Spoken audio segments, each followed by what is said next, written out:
Science is full of ideas that can make you stop and think.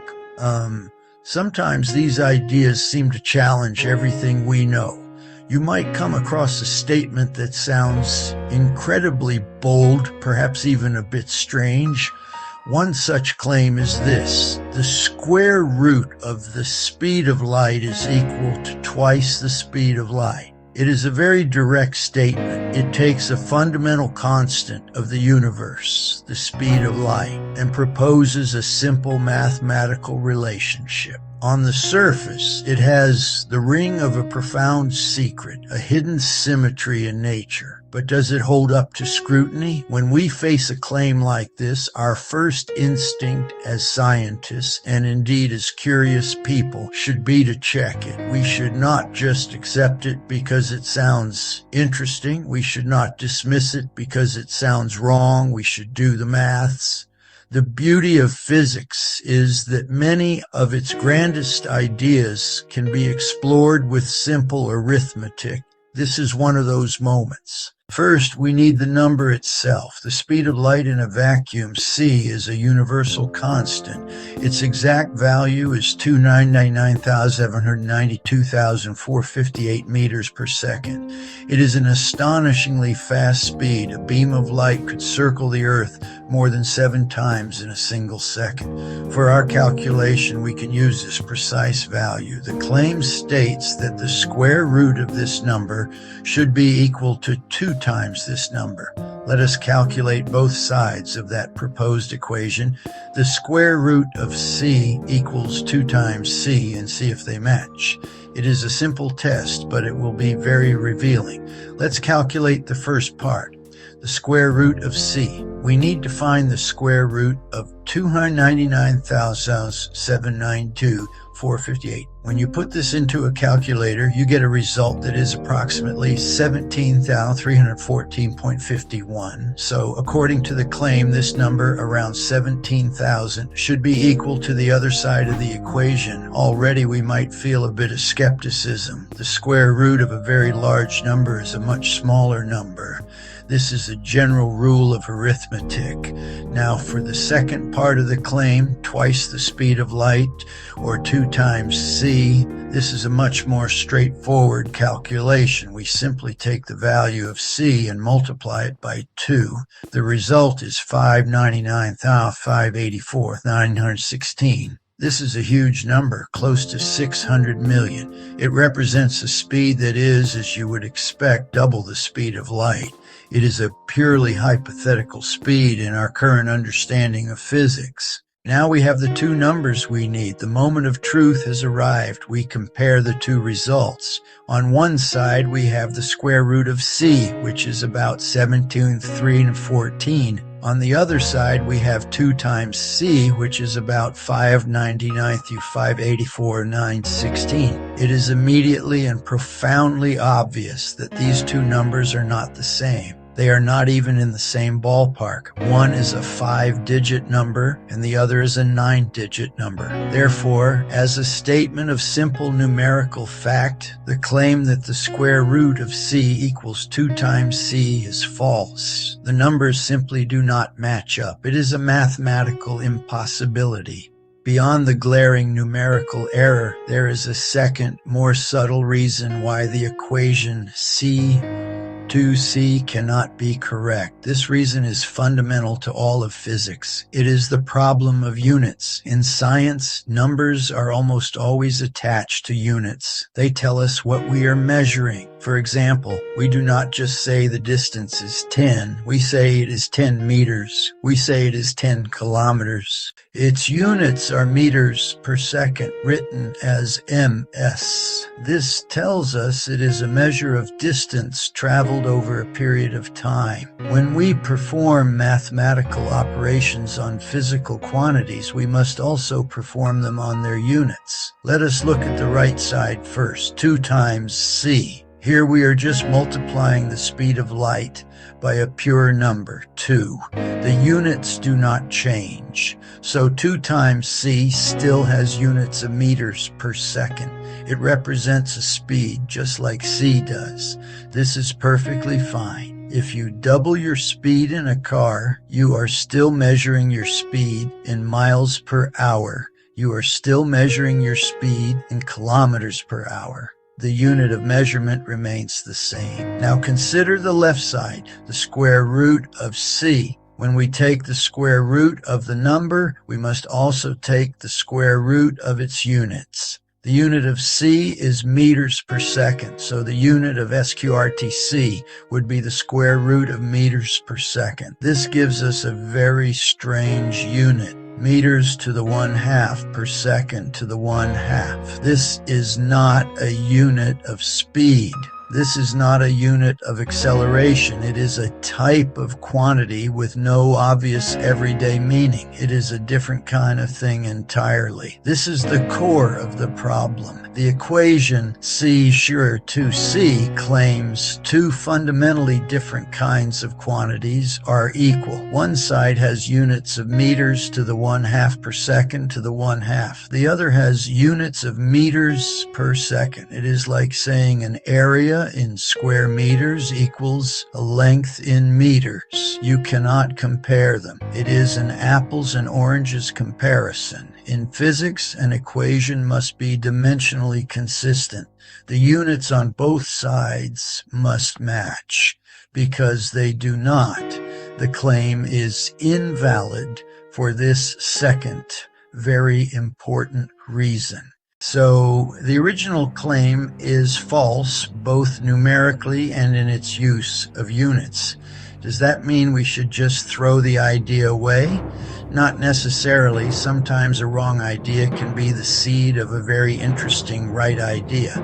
Perhaps the person who came up with the claim was not thinking literally. Perhaps they were reaching for a new kind of relationship, a symbolic one.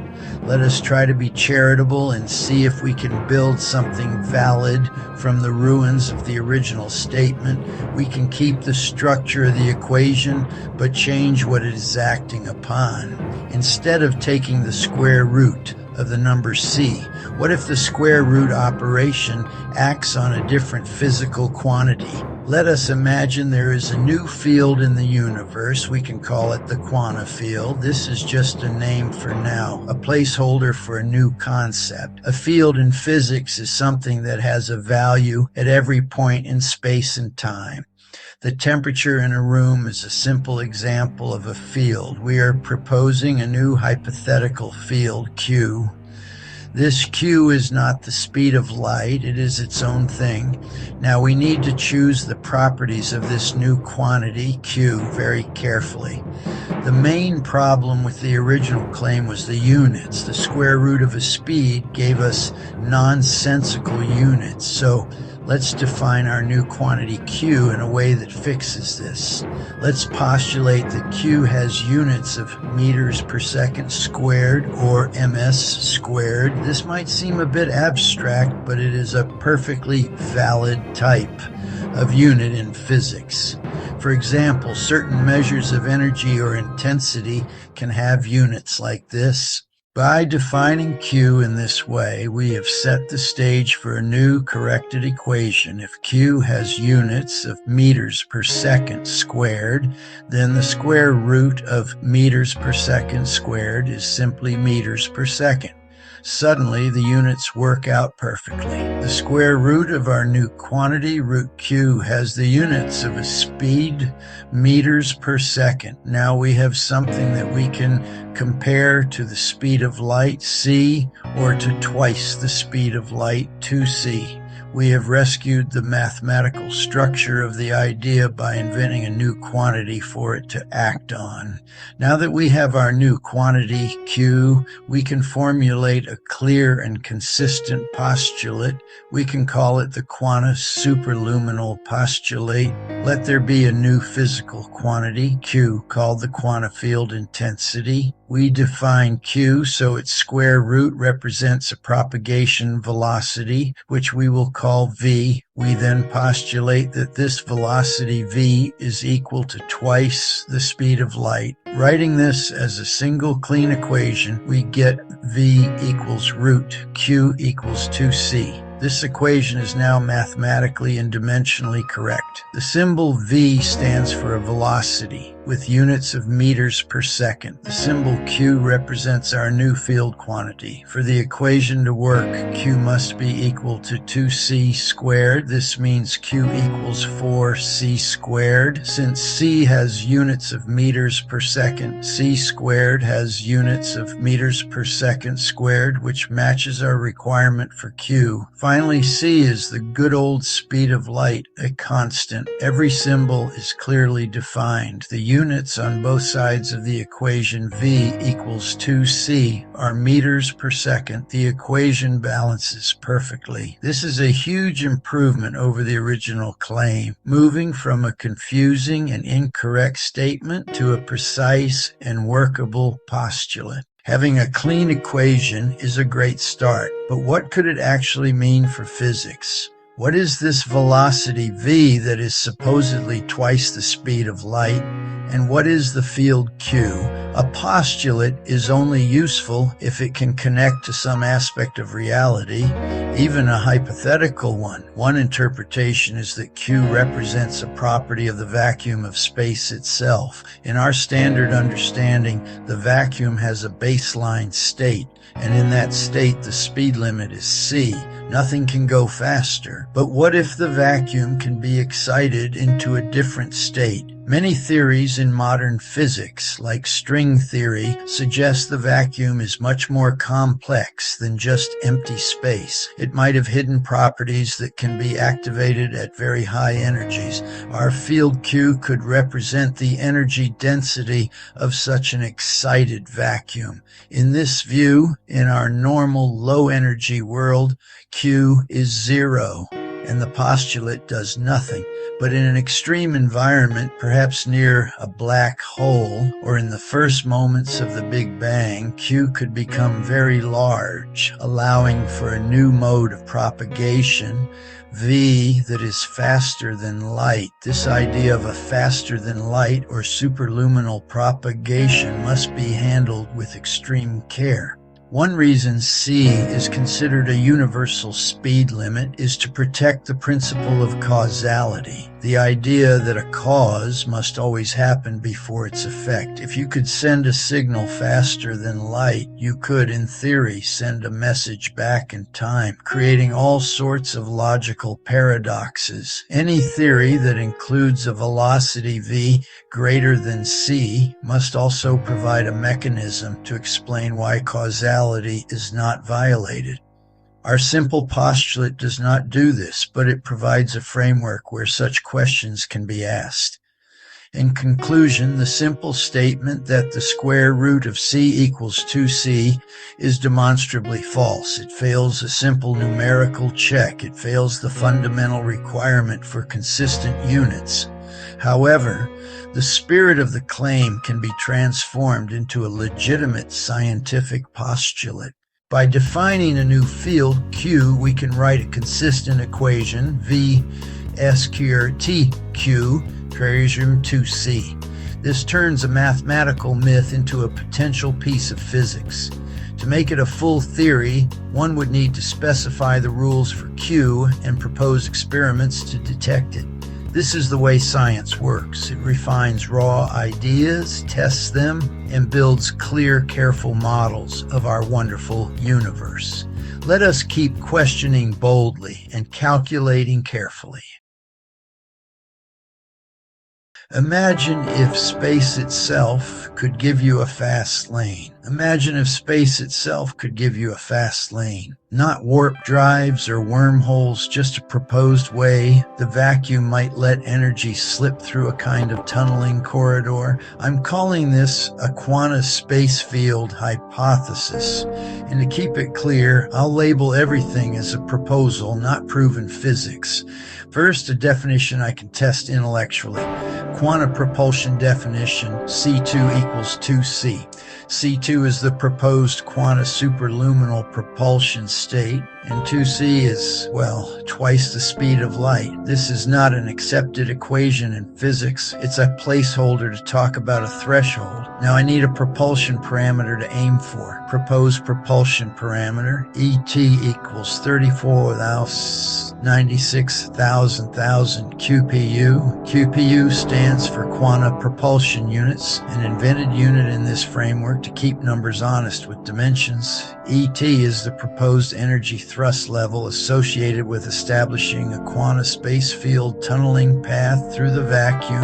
In plain English, if I could pump the system to ET and QPU, maybe the corridor forms. You'll notice I'm anchoring the idea to a speed label. 2c equals 34,596,000, framed here as an energy thrust magnitude traveling through space. Again, not a measured constant, just a proposed mapping, so the theory has knobs to turn. Let's push the math a bit. If I treat c as 17 times 298,000 in the same internal scaling, then 2c squared equals 2 times 17 times 298,000 squared. That's 2 times 299,020, 804,000, which gives 598,041, 608,000. In scientific notation, 5.984416 times 10 to the 20. Within this theory, that number could serve as a benchmark excitation. The Quanta Spacefield excitation level needed to flip into the C2 state. Why even consider vacuum tunneling? Because vacuum energy is already one of physics' biggest mysteries. The vacuum catastrophe happens when you try to compute how much energy the vacuum should have. Theory overshoots observation by about 120 orders of magnitude. That's not a rounding error, it's the worst prediction in physics. To feel how wild those scales are, take this toy expression, 2 times the speed squared, then scale by 10 to the 120. Using a familiar speed unit, say 186,000, 2 times 186,000 squared times 10 to the 120 equals 6.9192 times 10 to the 130. Add an extra factor of 186,000, treating 2c with c equal to 186,000, and it blows up to about 1.287 times 10 to the 136. That's the kind of gulf the vacuum catastrophe throws at us. So here's the pitch. Define C2 as a proposed state, define ET and QPU as the target thrust, and explore whether a quanta vacuum tunneling corridor is even mathematically self-consistent. It's not confirmation, it's a sandbox. If nothing else, it forces better questions about energy, units, and what the vacuum really is. And sometimes better questions are the fastest way forward. In the fabric of space, light energy and graviton particles exist in delicate equilibrium. When relativistic mass collides with this field at near light speed, the particles reset and reorganize, creating a graviton void that deflects light and clears a pathway. A clean pathway for starships to traverse the cosmos.